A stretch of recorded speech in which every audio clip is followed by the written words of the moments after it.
Yo, yo, yo, yo, yo, yo, yo, Big Cash back up in here. We about to be reacting to the time DMX tried to warn Jadakiss about P Diddy.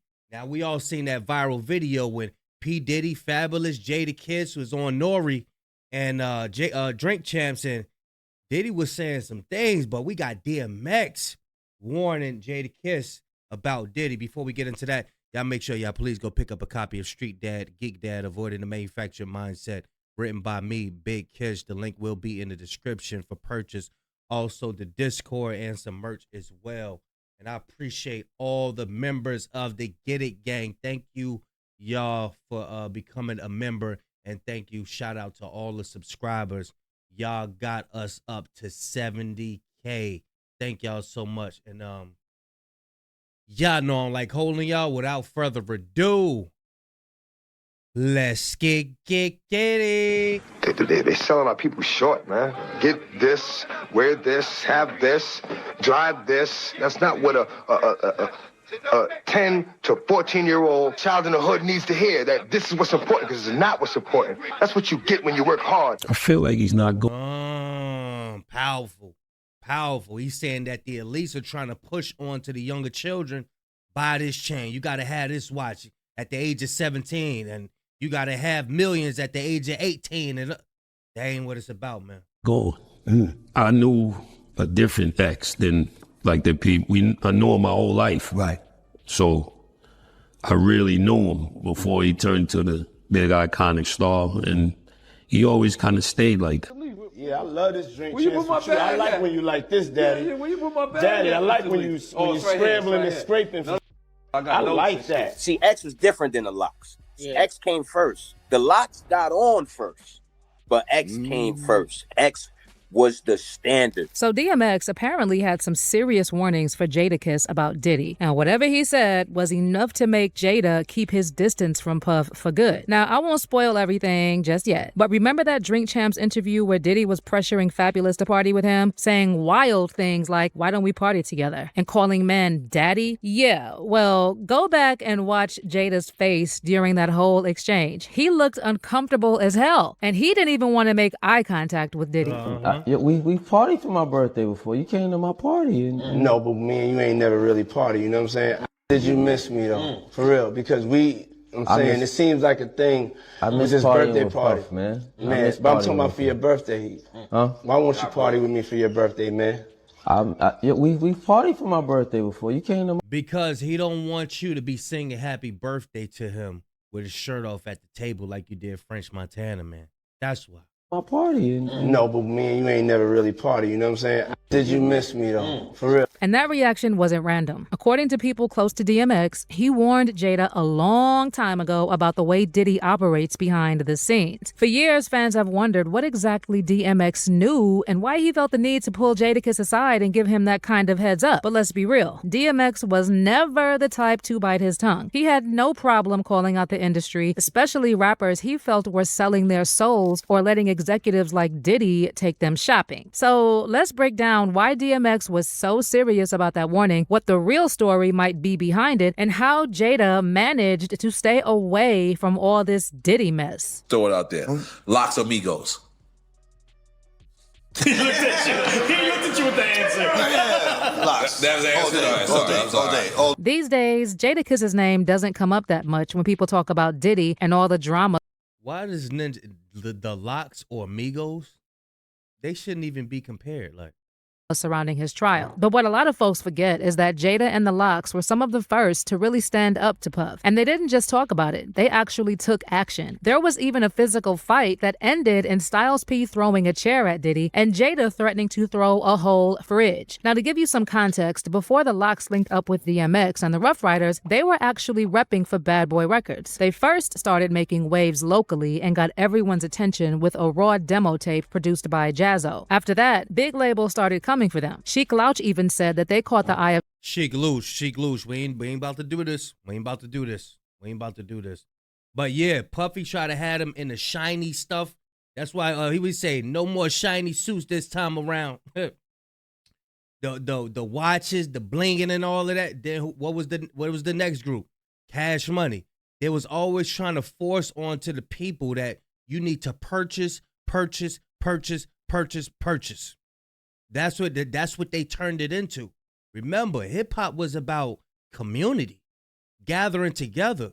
You know what I'm saying? Loving on each other.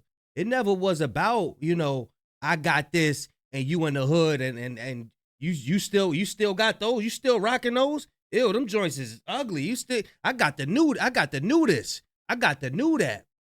What that's an example of is the field ninja and the house ninja. The house ninja representing what he has from the massa. Look, I got this is the Hublot right here. This is the what's them watches called? I ain't into none of that stuff, man. This is the chain and whatever they be having. The Maybach and I got the 4 I think Jay-Z came and he said the 4.0. The 4.5 is different from the 4.0. You still got that, but it was always them trying to force on our people that you need to buy, purchase, and have the new this. And what that creates is somebody who's working tirelessly for things. You know what I'm saying? Of Suge Knight's Death Row, which was the biggest West Coast label at the time. Suge was so hyped on the Lox that he actually called Sheek's house himself, practically begging him to sign with him. Mom house. Suge Knight called my mom house. That's the time when I go in my mom room, get on the phone, kids go in the kitchen, use that phone. And we like, yo, what? And we, the long cords come around looking at each other like, yo, and Suge like, yo, I need y'all to come out here, man. It is hot. And yada, yada. I guess, before we signed with Puff. Yeah, crazy. Yeah, we had some bidding, God. But with the whole East versus West feud heating up at the time, the Warlocks weren't about to switch sides, and that's why they decided to sign with Bad Boy in 1998. They landed a multi-album deal with Diddy, and of course, they were hyped. Jadakiss even shared in an interview that it was a no-brainer for them. And honestly, can you blame them? They felt like they hit the jackpot being part of the same team as Diddy and Biggie. When we signed with Bad Boy, they was like the Chicago Bulls or the Lakers in the early 80s, you know what I mean? It was a no-brainer. Like they had the whole, B.I. was there. The whole world was trying to get next to B.I. was there. he embraced us, so that was a priceless feeling. You know what I mean? Being down with Diddy, the mogul of moguls, and being with Big, the lyricist of lyricists. That's a sandwich you don't mind being, you know what I mean? Yeah, it's a sandwich you don't mind being a part of. Just weeks after signing, the Lox were living a life. I was about to say pause. I thought he was about to say that was a sandwich you don't mind being between.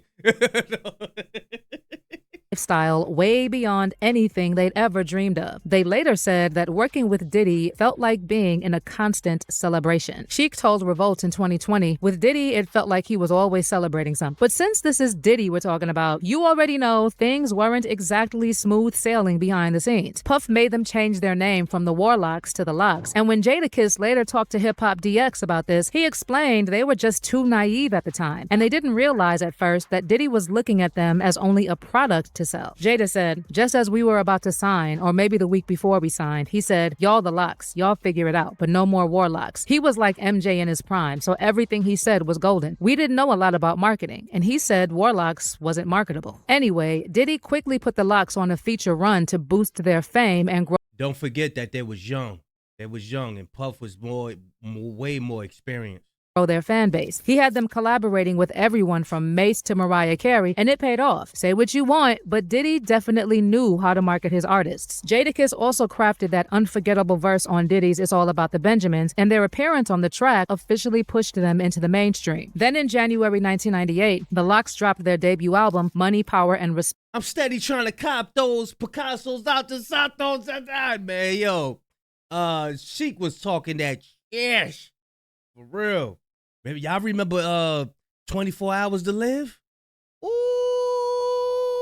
Respect. The album was a huge success, going platinum and reaching number 3 on the U.S. Billboard 200. But here's where the story takes a turn. While everything looked smooth from the outside, there was a lot of tension behind the scenes because the Lox weren't happy with the direction Diddy was taking them. So in 1999, they launched their bold Let the Lox Go campaign, asking Diddy to release them from their contract so they could sign with Rough Riders. See, Bad Boy was all about radio-friendly dance tracks and flashy videos, and the Lox wanted to stick with what they knew best, gritty, no-nonsense rap. We definitely had a meeting and sat down and said, yo, this could go right or left, and if it goes the wrong way, we can be shelved. We can never put an album out again. We could.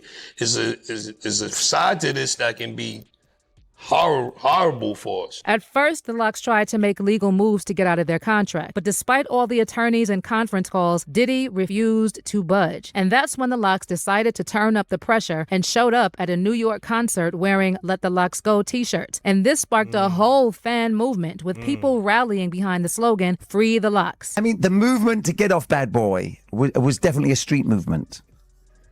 When I say that, I'm really talking about, I remember coming out of a Summer Jams and seeing like Diddy's car surrounded by plaque carrying Free the Lox. Real talk. Real talk. Yeah. It was like a street movement, man. Definitely. We was probably like the you was first- at that Summer Jam? Yes. Official, right? Yes, Yeah, exactly. yeah. I felt sorry for Puffy in the car with the doors locked and the windows up. We was the first rebels, man. You didn't have a lot of guys Exactly. going at like major people like that, man. Exactly. And from the street where it hurts. Yeah, you're right. Yeah, man. Gotta know what you gotta know where your power lies, man. But when Diddy saw the Lox pushing back and turning the public against him, it only made him want to punish them even more. And that's when the Lox decided it was time to take things to the next level. The whole thing quickly escalated into a full-blown altercation, and Styles actually ended up throwing a chair at Diddy. Do you remember the moment that you decided, like I know there's probably friction for a long time, but do you remember the moment you decided you needed to leave Bad Boy to move on to the next chapter? It was probably after the argument with Diddy, when Styles threw the chair at Puff. You know what I mean? I ain't sure, but that was probably the last straw for that. But prior to that, we was, it was conversations amongst the group and things like that, things of that nature. But after that little incident happened, I think that's when we decided to part ways. That chair-throwing incident, along with the public pressure from the Free Lox campaign, ultimately pushed Diddy to release the Lox from their contract. And once they were free from Bad Boy, they signed with DMX's Rough Riders, which was the perfect fit for them, setting the stage for their iconic second album, We Are the Streets. But the Bad Boy mess didn't end there. Even though they felt more at home with their new label, the Lox still felt like Diddy owed them something. So they started throwing shade at Puff and Bad Boy in songs and interviews. And the real highlight came during their infamous talk with Angie Martinez on her radio show in November 2005. The Lox explained how Diddy still had almost half their publishing rights nearly 10 years after they left Bad Boy. And that was on top of charging them $3 million to buy out their contract. A life ahead of you. Nobody never took nothing from me. Like, it's hard for me to look at Diddy. It's hard to go, like, to be phony about it and pull him out on stage at the Hova concert and do the Benjamins, and it's hard. Like, it's not. Have you talked to him about millions of dollars? This is my life. It's worth dying. It's worth killing over. Like, serious. That's what people don't understand. Don't say, Jada, you bugging. Or it's worth really killing. Like, sit down, think about it, pull it all on the table. It's really worth doing it over. Like, some things ain't worth it. That's one of the things that's worth it. So, me personally, I can't sleep sometimes. Like, I lose sleep. Like, I be ready to just black out. Like, how long have you been? Have you had the conversations with Puff about trying to buy it back? Or? He's so much of a gangster with the paperwork. He'll tell you one thing, and then he'll tell his lawyer or people that represents him something else. And then it never happened. And this is amazing. I mean, and you've been trying to do this for years? For years, Ange. We on our, we've been quiet and all that. We on our 7th or 8th lawyer for this. No security guard could stop. How much money are we talking? Damn. He said he on his 7th, 8th lawyers. That kind of make me think like, dang, is Diddy getting to their lawyers and paying them off and to get them up out of here? That goes on, man. Watch this. We on our 7th or 8th lawyer for this. No security guard could stop. How much money are we talking? How much money are we talking? Off a skyscraper. We stainless steel, the double door joints. We talking. No security. I couldn't even tell you. I mean, estimated you couldn't. A couple mil. A couple million? I would say a couple mil. I can't even say. I'm not even sure. We paid a couple mil to get out. We paid almost $3 million to get out. To get off Bad Boy. Yeah, we had no $1 million budget. We did one album there, Inch. We did one album. We did Money, Power, Respect there. This ain't for albums. This is for life. This is for life, too. This is why it's worth killing. It ain't like when this contract's up. So for the rest of your life, if you make a song, you have the way it stands. He gets money no matter what. If we make a Give It Today or in the club, he's gonna make more off that than we are. And people don't understand. That's worth. That's why it's important, y'all youngers out there that's trying to be down with a record label and read that paperwork. Get your own lawyer. Do not get no in-house lawyer. Get your own lawyer and vet the lawyer as well, because it's gonna be something in that writing, man, that I have you sign forever. You know what I'm saying? Throwing it all out the window. But get this, Diddy was listening to Angie's live show, so he decided to call in. And let's just say things went from 0 to 100 real quick. Let's just call that. Let's go. Hello? Yeah. Hey. What's up? What's up? I mean, Hey, yo, check this out, man. The last time y'all did this, man, y'all did the whole campaign, let the locks go and all that. Y'all ain't want to be down with Bad Boy, so we let y'all go. Y'all want to be down with us, we let y'all go, we keep it moving. But to get on there and portray like somebody got to go and steal and rob and be shysting y'all, that ain't really correct, you know what I'm saying? And first of all, I'm at my office right now. I'm always accessible. Y'all ain't got to get on. First of all, Playboy. on the radio and do certain tactics and do certain things to ever holler at me. Jadakiss, last time I saw you, I told you, let's get together, let's talk. You know what I'm saying? I told you I'm accessible. I said if anything don't come, if there's somebody standing in the way for you expressing yourself, or any of y'all expressing yourself, y'all can come get at me directly.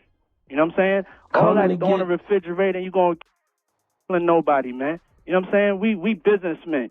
We all mature adults here. All that right there, I'm at my office. Y'all can sit on this interview with her and talk as long as y'all want to talk about it. Or you can take the invitation I gave you before. But it's not even getting there because of your... See, he's not talking about letting them go off their contract, though. He's talking about an invitation for them to express themselves. We don't want to just express ourselves. That's easy. Let's talk about that paperwork, Ninja. That's what we need to talk about. And this is the Puff that people are used to hearing. Like, you see how he don't sound zesty right here? Like, yo, hold on for a second. Let me tell y'all something. This is the austere Puff that people are used to hearing. So it's like, dang, he does this behind the scenes with all his baby oil stuff? Wow. You get on the radio, whatever tactics. I ain't your enemy. Dog, we ain't your enemy. You need to bang like that on cats that's coming at you. I ain't your enemy. Just yesterday we got a note from your office saying you don't have no idea of none of this or none of nothing. Just yesterday, your lawyer told us that. I see you at the show backstage. You said find out what it was. But don't sit here and portray like Puff took nothing from y'all. What is it? What is it? What do you call it? What do you call it? What do you call it? And don't say we can come in your office or do none of that, because we can't do none of that. We can't handle it no other way but with lawyers, and you know that, so don't get on the radio and act like a tough guy or none of that. Wait, you know how we can settle it? You acting tough. tough. I'm at my office, so why don't we stop talking on the radio? Now, you want people to stop talking because you just don't want to know the truth, dog. We made one record with you, Money, Power, Respect. It's 10 years later, and you still got half of our publishing. Now, there's no way you can make it justifiable that you deserve half of our publishing. You ain't saying nothing to my face. We just at the concert. You ain't saying nothing. What are we going to do, saying it to your face? Get sued? What do you want us to do? We can't touch. We can't be violent or none of that. We can't even have. You saying all this, dog? 2 years ago, Levels in Miami Puff lying. Puff lying. You can just say this to my face. Yeah, he could say it to his face, but any action gonna be put behind it. Are you gonna let them off the deal? You know what they want, bro. Don't sit up there and act like you don't know what they want. They want to be released, bro. Let's real recognize real. Y'all know where the office is at. There's a big sign on it. I'm gonna be there. The whole National Guard's downstairs, too. Cut it out, man. He said, you know where my office at? Come to the office. He said, Jadakiss said, the whole National Guard is downstairs, too. Can't caught up in this. I'm a grown-ass man. You're a coward. And I don't take nothing. You're a thief, you're a coward. Don't say you're a thief. Okay. You're a Come thief. to the office, man. Come to the office so we can straighten it out there, Yo, how we just three guys you don't even mess with. You had your Ace Boom publishing. You call me whatever you want. You won't let his publishing go. I'm at the office. You don't let your man's publishing go. We're going to argue in front of New York. That's the way you want to Do you own your man's publishing, dog? Nothing to y'all, man. Do you own your man's publishing? New York could believe it or whatever. I don't Do you own your man's publishing? And I can sleep good at night because I ain't never did nothing to y'all. And if y'all ever want Dog, you had a whole bunch of artists that never like us, Puffy. That's it. Dog, you had a bunch of artists whose careers never went right with you, dog. Be for real, dog. Look at the list. Look at your list. We don't want to be violent. You the artist that did the best for yourself. Look at your list, dog. Look at all the artists you dealt with. Look at the situation they dealt with. You know, 12 not happy with you gone. Faith not happy with you gone. We not happy with you gone. Faith not happy with you gone. Wow. All right, he's hung up. He's gone. Shine jail. But the Lox didn't let Diddy intimidate them. And Jada, threatening to throw a whole refrigerator on Diddy, actually did the trick. A month after that radio interview, Styles broke the news to Angie Martinez that Diddy officially gave them all their publishing back. And according to Jada, none of this would have gone down the way it did if it weren't for DMX inspiring them to stay true to themselves and never give up the fight. I think he touched the people different than any other artist that ever did music. You can see street guys back then, they were already used to clout. They are already used to their name ringing bells in the street. So getting on was about feeding their families. I used to always remember Wu-Tang used to always say it's about us feeding our families throughout generation after generation. It never was about, oh, I just want these people to know my name like they do now. It went so far that people just want to be on just for everybody to know their name because they never had their name known out where they from. You know what I'm saying? Go watch him on the show. He's going to bark, jump around. Right. Then he's going to say a prayer and cry at the end of the show, a heartfelt prayer that he wrote. So I don't think you don't get that. You can go to one of the best shows you ever been to. You're not going to get them different type of elements and then end it with a prayer. What's the best advice he gave you? Keep at it. We would call it Rough Rider Studio. They call it the pit. And we would just be, you have to go there every day. And some days you just be battling for hours. And I think still sharpens skill. And that's what made us one of the toughest camps to deal with at the time because, anything, a hooper stays in the gym. Right. An artist got to stay in the studio. Right. And don't let all the outside rhetoric get in you, block your vision. You got to have tunnel vision. Somehow, no matter what's going on, you got to get to that studio every day. If, God willing, and you're able to, and everything will work itself out. All the other stuff will kind of weave itself out. But the main thing is go to the gym every day, go to the studio every day, and nobody will be able to touch you. But that's not all. Some insiders have also claimed that DMX warned the Lox about Diddy early on, and he told them that the only way to stand up to a bully is to give them a taste of their own medicine. And DMX wasn't just all talk. He's made it clear in interviews that he's actually had to throw hands with label executives before. X revealed to Tim Westwood in a 2004 interview that he had to put someone in their place at his former label when they tried to play him. These had the nerve to tell me one time, I said, yo, why I can't have two videos playing at the same time?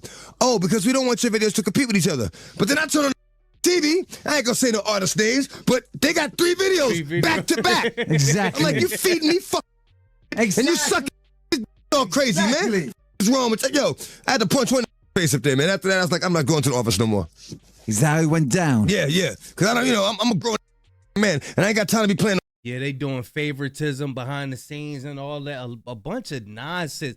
When money is involved, with money is involved, and you use money in an evil way. Now, I'm not saying because the Bible said money answereth all things. You know what I'm saying? Earthly things. You know what I'm saying? But when you use it in an evil manner and you're greedy with it, and you're doing favors for money, and you're not promoting this artist or giving this artist their budget, that's when it becomes dangerous. That's when it becomes like you take everything out of it, because it's a good thing that artists are able to feed their family off their music. You know what I'm saying? But if they're not getting their right percentage, and you pushing somebody else more than them, all that favoritism, all that greed, that's where it get messed up at.